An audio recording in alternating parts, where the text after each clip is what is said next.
మట్టి వాసన పరిమళాలు వెదజల్లేటువంటి పాటలు ఎన్నో ఉన్నాయి. అలాంటి తెలంగాణ ఫోక్ డాన్స్ని మన ముందుకు తీసుకొస్తున్నారు doctor Prashanti Boddu and team.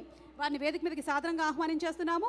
Doctor Prashanti Boddu is an artistic director of Anasuya Natyalaya Kuchipudi Dance School and is also the technical director by profession. She is also a cultural co-chair of this TTA mega convention. ఈ రోజు వాళ్ళు చేయబోయేటువంటి నృత్యం a medley of Telangana folk dance on the concept of urbanized village, girl meeting a village boy. వారిని వేదిక మీదకి సాదరంగా ఆహ్వానించేస్తున్నాము.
ధన్యవాదములు. చాలా చక్కగా పర్ఫామ్ చేశారు అందరూ. ముఖ్యంగా ప్రశాంతి గారు అండ్ టీమ్కి శుభాకాంక్షలు తెలియజెప్తూ ఉన్నాము.